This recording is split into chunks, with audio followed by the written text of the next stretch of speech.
Well, please have a seat. I don't know if any of you are familiar with the TV show Family Fortunes. People familiar with that TV show? It's a kind of quiz show, and they go out and they ask members of the public a certain question, or they kind of give them a statement and see how they respond to it. And they ask 100 members of the public, and then on the quiz show they get these two families who are kind of competing against each other, or celebrities, or however they're doing it, and they have to guess what the public have answered.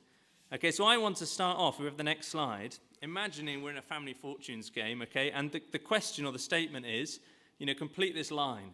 The Christian life is a life of what? What would we say?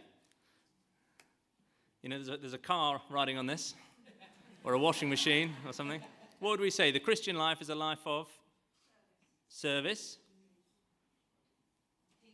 peace, love, sacrifice.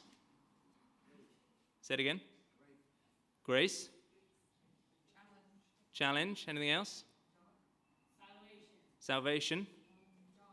Joy. This isn't really working. You haven't got it yet. Say it again. Warfare. Yeah, service. Suffering. Quiche. What? Faith. Okay, there we go. We can stop now. That's what I had in mind. Okay, and maybe it's just me and not the 100 members of the public, it would seem. Okay, but I think that would be fairly common, wouldn't it? That people associate the Christian life as a life of faith. And I think we all know that we're called to live by faith, don't we? That's kind of a basic 101. That part of what it means to be a Christian is to trust God and his promises. And that's easy in a way, isn't it, when everything's going our way? When everything's sort of landing as we want it to land, the life of faith seems straightforward. But what about when everything seems to be going wrong? When we can't see a way through what's ahead of us? And that might be COVID disappointment. I got a call on Friday morning from Gerard, who's leading the training yesterday, say that he'd had a positive COVID test. And it hits you, doesn't it, all of a sudden? Why that day? So we were back on Zoom yesterday. So it might be the disappointment or something like that. It might be a kind of lack of change in your life. Nothing seems to be changing. Maybe that's a sinful pattern that you keep falling back into. And you just can't see anything ever changing. Maybe it's struggles with your health that don't seem to be getting any better. Maybe it's mental health. Actually, the depression seems to be sinking deeper and deeper, and you can't see a way through it. Maybe it's a broken relationship somewhere, where what was once good is suddenly gone sour. And again, it just seems to be getting harder and harder. Maybe it's workplace pressures. Maybe the diversity champion at work is talking about Pride Month that's coming up and keeps asking how you're going to be involved. And you fear rejection or isolation. Maybe it's loss. The grief of death or sickness, the loss of health or unemployment. And sometimes it's not just a one-off, is it? Sometimes there's wave after wave after wave. And actually living by faith is hard. We can't work out what God's doing. We can't really see where all this is heading. And as we continue through the book of Isaiah, we come to Isaiah 7, and the question it asks us is, will you stand in faith? Will you stand in faith? And we're introduced to King Ahaz, who's facing a challenging situation. So let me read the first couple of verses. When Ahaz, son of Jotham, the son of Uzziah, was king of Judah, King Rezin of Aram, and Pekah, son of Remaliah, king of Israel, marched up to fight against Jerusalem, but they could not overpower it. Now the house of David was told, Aram has allied itself with Ephraim. So the hearts of Ahaz and his people were shaken, as the trees of the forest are shaken by the wind. Now, that might just seem like a lot of names and places and dates. If we just go to the map, I'll try and explain what was going on politically. So this is the kind of ancient Middle East, really, that we're talking about. This is about 735 BC. And Assyria is the great superpower in the region, and Assyria is starting to throw their weight around. So Judah is who Isaiah is writing to. That's where Ahaz is king. And he's got a problem. Because Syria and Aram are the same place, Syria and Israel have kind of come together. And they're trying to form a bit of a resistance block against Assyria. And they think, look, here's a good idea. If we get Judah on our side, there'd be more chance that we can fend off Assyria. So what's happened is Syria and Israel, or Aram and Israel, are trying to invade Judah, to force them to join them against Assyria. So Ahaz feels like he's stuck between a rock and a hard place. So there's an immediate threat. The armies of Aram and Israel are right on the doorstep. And it's pretty clear what they want. They want to depose him and force Judah to join them against Assyria. So what does he do? On the one hand, he could just join in, couldn't he? But then his greater fear really is Assyria. And he doesn't want to offend them. But if he goes to Assyria for help, well, that's going to come at a cost. He'll effectively have to kind of give up sovereignty and a lot of money. So that's his situation. It's not an easy one, is it? There's no kind of easy way through that. And we read that not just Ahaz, but the people are paralyzed by fear. You get this image of trees shaken by the wind. If you see trees in a storm, suddenly they don't look so strong and stable, do they? There's times where they were over the place, sort of one way and then the next. And that's where Ahaz and Judah are. And God then sends Isaiah to offer an alternative perspective. So I'm going to keep reading from verse 3. Then the Lord said to Isaiah, "Go out, you and your son Shear-Jashub, to meet Ahaz at the end of the aqueduct of the upper pool, on the road to the launderer's field. Say to him, be careful, keep calm, and don't be afraid. Do not lose heart because of these two smouldering stubs of firewood, because of the fierce anger of Rezin and Aram, and of the son of Remaliah. Aram, Ephraim, and Remaliah's son have plotted your ruin, saying, let us invade Judah, let us tear it apart and divide it among ourselves, and make the son of Tabeel king over it. Yet this is what the sovereign Lord says. It will not take place. It will not happen. For the head of Aram is Damascus, and the head of Damascus is only Rezin. Within 65 years, Ephraim will be too shattered to be a people. The head of Ephraim is Samaria, and the head of Samaria is only Remaliah's son. If you do not stand firm in your faith, you will not stand at all." So you see how Isaiah brings a different perspective, doesn't he? And the location here is by the upper pool, and probably Ahaz is out there checking the water supply. If they're going to come under siege, he's kind of working out their situation. And Isaiah's message to him, is this working? Is this coming through okay? Okay. Isaiah's message to him is, look, don't worry about Aram and Israel. He uses the image of smouldering stubs of firewood. When firewood's got to the stage, it's almost out, isn't it? There's just a little bit of smoke going. And he says that's what Aram and Israel are like. Before long, they'll be done. Finished. It's just the last bits of smoke. They're only mortal men in the end. Rezin, Remaliah's son. And Isaiah's saying, look, listen, here's the Lord saying this isn't going to happen. And you see then the question that comes to Ahaz. Are you going to stand in faith? Are you going to trust the Lord? Because Ahaz can only see these two bad options. And Isaiah says there's a radical alternative. Trust fully in the Lord. He's always able to make a way. And it's this decision, isn't it, between fear and faith. Are you going to work it out yourself, or are you going to trust me? And the Lord says very clearly here, actually, there's no other way to stand ultimately except by faith. I don't know if we've got, is the PowerPoint working? We've got an image of a boat. Okay, so some of you will have seen, or you might have been in this rather uncomfortable situation. I found this a helpful illustration of what's going on, in the passage. Often we want to have it both ways, don't we? We kind of like the idea of living by faith, but it's quite uncomfortable. So we also want control. We also want to kind of know the plan. We also want to have a grip on it ourselves. And so we end up a bit like this guy, with the boat. We've got 1 foot in the boat.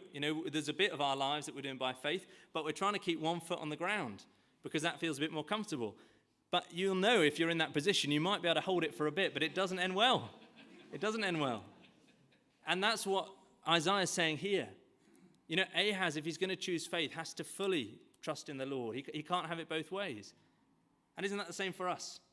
It's a call, actually, to trust the Lord, even if we don't know how it's all going to work out. And how does Ahaz respond? Well, look down at verse 10. I think it will come up on the screen. Again, the Lord spoke to Ahaz. Ask the Lord your God for a sign, whether in the deepest depths or in the highest heights. But Ahaz said, I will not ask. I will not put the Lord to the test. Then Isaiah said, Hear now, you house of David. Is it not enough to try the patience of humans? Will you try the patience of my God also? Therefore the Lord himself will give you a sign. The virgin will conceive and give birth to a son, and will call him Emmanuel. He will be eating curds and honey when he knows enough to reject the wrong and choose the right. For before the boy knows enough to reject the wrong and choose the right, the land of the two kings you dread will be laid waste. The Lord will bring on you and on your people and on the house of your father a time unlike any since Ephraim broke away from Judah. He will bring the king of Assyria. Ahaz refused to trust the Lord. And, the Lord wants to give him a sign. The Lord is offering to confirm his word, to prove to Ahaz, his ability to rescue him. And Ahaz declines it, doesn't it? He says, I don't want to test the Lord. And what do we make of that? It sounds very spiritual, doesn't it, from Ahaz? Oh, I wouldn't want to put the Lord to the test. But actually, Ahaz here is hiding his unbelief behind a mask. He's already made up his mind at this stage, Ahaz. He knows what he's going to do. He doesn't really want the Lord's input. So actually, Ahaz here, it's not as spiritual as it sounds. It's his way of saying, I don't really want the Lord and his word. And we know from 2 Chronicles and 2 Kings how he responded. He trusted in Assyria. He went with that option. He asked them for help. And that was hugely costly. He had to basically sign a document saying, now we belong to you. He had to give all the temple treasures to Assyria. So he trusted in his own wisdom and in Assyria. And do you remember what we saw last week? That God told Isaiah, your preaching is going to harden people. Well, here's the first sort of result of that. Here's Ahaz, hardened as Isaiah preaches. And do you notice he's not forced here, is he, Ahaz? This is his own decision. And it fits who he was as a king. Ahaz was a kind of spiritual pragmatist. He would try whatever worked. His focus was on getting results, not on being faithful to God. So we read that he was engaged in Baal worship, worshipping other gods. He was even willing to sacrifice children to try and get things. He built all kind of high places that the Lord didn't want. He even remodeled the altar based on a design he'd seen in Damascus.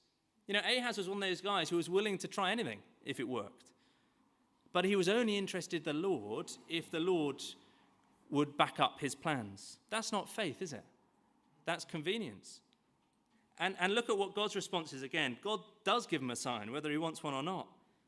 Therefore, the Lord himself will give you a sign. The virgin will conceive and give birth to a son, and will call him Emmanuel. He'll be eating curds and honey when he knows enough to reject the wrong and choose the right. For before the boy knows enough to reject the wrong and choose the right, the land of 2 kings you dread will be laid waste. Now, it might suddenly feel a bit like Christmas in the room as we read those verses. They're familiar, aren't they? Those words about a virgin giving birth, about Emmanuel, which means God with us. And in Matthew's gospel, these words are quoted in reference to the birth of Jesus. That's 700 years later, that the virgin is with child, Emmanuel, God with us. But what about all this other stuff, which seems to be very tied in, doesn't it, to the situation of Isaiah's day? Actually, before we jump to fulfillment in Jesus, we've got to look at the fulfillment in Isaiah's day. And one illustration that I found helpful, when we get into a prophet like Isaiah, we can feel a bit muddled, can't we, about what it's referring to. And one illustration I found very helpful is that of a mountain range. I enjoy walking, which is probably why it stuck with me. Now, if you're out walking in the mountains, when you start the day and you look ahead, all the mountains kind of blur into one another, don't they? All the peaks kind of just are in one lump ahead of you. And as you walk, you suddenly realize it's not just one peak. There's lots of different peaks. I think if you've ever climbed Scafell Pike, it feels a bit like this, doesn't it? You kind of celebrate that you got to the top, and just as you get to the top, you see the top's over there. And it keeps happening over and over again. And it can be a bit like that with prophecy. So you see the person there, Isaiah, as he writes, as he speaks of what is to come. From Isaiah's perspective, it's all one future. So it's a kind of, all the future often is muddled together, even verse by verse. But actually, as then it's unveiled, we realize that it's multiple time frames that are in mind. And particularly with Isaiah, you get these 4 different horizons. The immediate one is Assyria. That's the immediate historical reality. The next one is Babylon, 100 years later or so, when God's people were going to exile. The next one is Jesus' first coming. And then the final horizon is Jesus' return. And as you read through Isaiah, you'll see sometimes all of these are being pointed to. And actually, it's now as we look back, isn't it, that we can kind of separate out those different peaks. And as we go through Isaiah, one of the things we'll see is the further we go through the book, the more we get a glimpse of Jesus' return. And it's like that climbing, isn't it, in the mountains. At first, your focus is on all the foothills. And then as you go on, you see the big peak at the back. And so actually, we get right in this part of Isaiah an immediate fulfillment. So in Isaiah chapter 8, we're not going to read all the verses, but you can flick through it or look at it later. So straight after what we've just read, a child is born. And it's Isaiah's son with the prophetess, maybe his wife. And the name that is given to the son is Mahashalal-Hashbaz, which means quick to the plunder, swift to the spoil. And then we're told this about that child. For before the boy knows how to say my father or my mother, the wealth of Damascus and the plunder of Samaria will be carried off by the king of Assyria. Can you see the parallel to what Isaiah has just said? Here's a child that's just been born. It's a very similar statement, isn't it? Before this child has come of age, these 2 kings aren't going to be any threat to you anymore. And we see really the result of that later on. So in Isaiah 8, then this is what happens. The Lord spoke to me again. Because this people have rejected the gently flowing waters of Shiloah, that's the river in Jerusalem, and rejoices over Rezin and the son of Remaliah, so because they've turned elsewhere. Therefore the Lord is about to bring against them the mighty floodwaters of the Euphrates, the king of Assyria with all its pomp. It will overflow all its channels, run over all its banks, and sweep on into Judah, swirling over it, passing through it and reaching up to the neck. Its outspread wings will cover the breadth of your land. Emmanuel. Again, can you see the parallel? There's Emmanuel again. And what's been described here is, God is saying to Ahaz, look, you've called on Assyria, and Assyria is going to come. But the river's going to burst the banks. You get the image? Ahaz just wants Assyria to take out Aram and Israel. But actually Assyria, when Assyria comes, will also sweep right up to Jerusalem. And there's another image, we didn't read it, but at the end of chapter 7, the image of a shaver. So this morning I shaved, and it's easy, it doesn't take very long. And it was a new blade, so I barely felt it. Well, the image that's given is that for God, actually Assyria is like the shaver in his hand. And he's going to bring Assyria against Israel. And just as a shaver just takes all the hair off the surface, isn't it? So it's going to be like that in Israel. It's a terrible idea, isn't it? That's the kind of power God has. And this is what happened. So do you see how in the immediate context, Emmanuel, God with us, is actually judgment, not salvation. God is going to come, but actually it's for judgment. And this is what happens, exactly as Isaiah has spoken, as God has spoken. So in 733 BC, when this child would have been 1, the north of Israel falls, Galilee falls to Assyria. When the child is 2, 732 BC, Aram falls. Damascus is gone. You see those 2 stubs of firewood? They're not smoking anymore. Then in 722 BC, Israel fully falls. And then in 701 BC, the Assyrians get right up to Jerusalem. And the whole of the countryside is wiped out. Very much like that image of a shaver going across the land. So there's an immediate fulfillment in the sign here and in God's words. In the time. But there's more, isn't there, in this sign than was fulfilled at the time. There's bits that seem bigger than that. This language of a virgin. The name Emmanuel. And actually we see as the story unfolds that God had much more in mind with this sign than just this immediate judgment. Wonderfully, this word Emmanuel was a word of salvation as well as judgment. I think I've been talking a bit with people as we've been going through the book of Isaiah, and we struggle with God's judgment, don't we? As we read of God's judgment in Isaiah, it surprises us. But actually there's a sense in which what should surprise us in the Bible is God's salvation. God's judgment in a way should be obvious. When you see Ahaz and the way he's behaved, it shouldn't surprise us, should it? That actually God responds to that. What's amazing that Emmanuel, God with us, isn't merely judgment, but ultimately it's salvation, that God comes among us to save. That should be the great surprise of the scriptures, really, that God would come to us, not to judge us, but to save us. And ultimately, these words do point, don't they, to the Lord Jesus. So let me read those words from Matthew chapter 1, and they'll come up on the screen.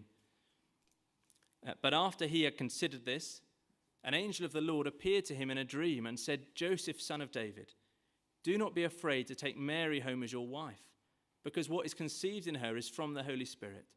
She will give birth to a son, and you are to give him the name Jesus, because he will save his people from their sins. And then the next verse. All this took place to fulfill what the Lord had said through the prophet. The virgin will conceive and give birth to a son, and they will call him Emmanuel, which means God with us. So that's some 730 years, after what Isaiah has said, and another baby is born. God with us, but a baby who's come not to bring judgment, but to bring salvation. So you see, there's a kind of partial fulfillment, isn't there, in Isaiah's day? But there's a total fulfillment, an ultimate fulfillment in Jesus' coming. And, we can look back on all this now, can't we? And see that Ahaz made the wrong choice. Actually, he should have trusted in the Lord. He should have listened to Isaiah. Instead, he relied on his own plans, not the Lord's. He trusted in Assyria, which came back to bite him. He was driven by fear, not by faith. And all that happened about 2,700 years ago. But don't we see those dynamics today? What's the threat to the church today in the UK? It's not Assyria, is it, right now? But maybe it's the woke agenda.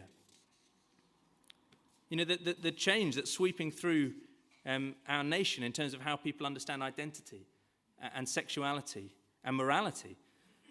There was something that happened a week or two ago, which some of you might be aware of. So Christian Concern organised an event called the Wilberforce Academy. They do this every year.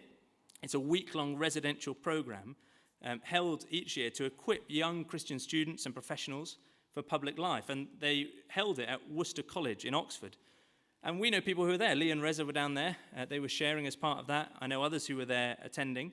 And students at the college found a leaflet that had been left behind afterwards, and they raised concerns to the college authorities. They raised concerns about the views expressed on homosexuality and the views on Islam. And Worcester College apologised unreservedly for hosting the event. And it's fair to say Christian Concern won't be invited back. And I share that example. It's an example, isn't it, of where our culture is heading. And I don't know how we feel about that. I guess there's a degree of anxiety, maybe fear. Maybe there's a shaking. Like Isaiah talked about those trees shaking in the wind. Maybe we're a bit rocked by this. And perhaps we feel like we're stuck a bit behind a rock, between a rock and a hard place. On the one hand, we feel called to remain faithful to what the Bible teaches, but we see being ostracized, marginalized, ridiculed. We see the church slowly declining into insignificance. And on the other hand, there's maybe the temptation to give up or adjust what we believe, to go with the times, to try and sort of get on their side. And I guess what I want to say from Isaiah 7 is with the Lord, there's always another option, isn't there? He calls us to stand firm in faith, to trust him. With him in the picture, there's always a third option, even if we can't see that. He's told us, hasn't he, that his word endures forever. It's not like our culture, where it comes and goes. And he's told us that he's going to build his church, and the gates of hell won't prevail against it. So we can trust him. And we might look at that and think, I don't know how that's going to work out. But that's why it's faith, isn't it? We're called to trust the Lord. And we'll feel all this at a more personal level too. Things happen in our lives which shake us, don't they? Think of a tree. In pleasant weather, a tree looks so solid, doesn't it? Immovable, secure. But then the storm comes and it's all over the place. And we'll know that experience in our own lives. Things come which shake us. And the question comes, will you stand in faith? Will you stick with the Lord, or will you twist, swap? And it's in those times, fear can really get a hold of us, can't it? And it's easy to respond in panic, to try and get control of the situation. to turn to anything that feels like it's going to help us. But what this passage encourages us to do is to stand firm in faith, actually to wait on the Lord, to seek the Lord, not like Ahaz, to kind of ignore what the Lord has to say, but to seek him, to wait on him for the way forward. And, the New Testament talks about trials as a test, doesn't it? And Peter talks about this like a refiner's fire. And actually, trials show genuine faith. There's something beautiful about trials in that they show genuine faith. And there's just a reality of that, isn't there? That when everything that's going our way, it's easy to trust God. It's when things are difficult that we find out whether our faith is genuine. And as your pastor, actually nothing encourages me more than seeing people who are keeping hold of God in the storms. Just even this morning, looking out, I know some of you are facing real difficulties. You're facing things in life where you just don't know how it's all going to work out. But you're here. You're keeping hold of the Lord in the midst of that. And it's easy, isn't it, if all that's resolved? Sometimes we get to the end of these stories and there's a neat resolution. But when we're in the middle of it, it's not easy. We don't know where it's going to go. But it's such an encouragement to see people keeping hold of the Lord, even when they don't have all the answers. And, I've seen this in lots of friends. I'm sure you've got, you could think of people where this is the case. I think of close friends of ours who had 3 miscarriages in a row. One of them while they'd come to see us in America for a holiday. And they weren't, some of them were quite complicated and painful and difficult. And you're left crying out, what's going on, Lord? Why would you allow that to happen? And actually, it wasn't straightforward. They've now got 2 boys, but that's not been straightforward. One of the pregnancies was very complicated and uncertain. But actually, they held on to the Lord in all that. And he's starting actually to give them opportunities to share a bit of that experience with others in a way that's been a blessing to people who've experienced similar pain. Or I think of another friend that I was at Bible college with or overlapped a bit with, who went to plant a church in the south of France. And he went with a team and a co-pastor. But after a year, the team had completely fallen apart. Him and his co-pastor had fallen out, and the co-pastor had left. Another kind of key family in the church had left. And everything was in disarray. And I remember him telling me what it was like for him and his wife at that time. He said every night they just would read the Psalms together and hold on to the Lord. And actually, over time, the Lord's worked, and the church has grown, and they've planted another church. And it's easy now to look back and minimize that, isn't it? But at the time, he didn't know how that was going to play out. Or I think of Unha. I just got a text this morning from Unha, which I'll read a little bit out to you. Not everyone will know Unha. She's worked with us for the last few years. She went back to South Korea this summer. And partly had me feeling a little bit unwell, went for some medical tests and has found out that she has cancer. So she just had an operation, which I'm sharing this partly to update us, because I know people will be praying. The operation went well. She said actually they were able to remove the cancer, and they were amazed that, to use her words, she said, the doctor said it was miraculous in a way that the cancer was so large but hadn't spread to other places. But I just wanted to read them what she said in her message. She said, everything is not clear at the moment, but I know that God will guide me for the next step. Therefore, I'm thankful to God that I could go more deeply and closely to him, and he revealed my illness and gave me opportunity to have treatment and healing before it was too late. Personally, I'm ready to go to his home without any regret. But he saves my life miraculously, so I'd like to know his plan and his will through this time. And then she says, thank you so much for the prayer with patience. I really miss every member of our church. Please pass gratitude and love to the church members. She's holding on to the Lord, isn't she, in the midst of all that? I think of, for Alice, my wife, this was a reality, particularly for her in her last year of uni. In exam terms, she was completely overwhelmed with anxiety. We were talking about it a bit this morning. Just couldn't see how she was going to get through the exams, very low on confidence. And for her, part of what it meant to hold on to the Lord was every day she'd go and sit on a bench and was actually reading through Isaiah.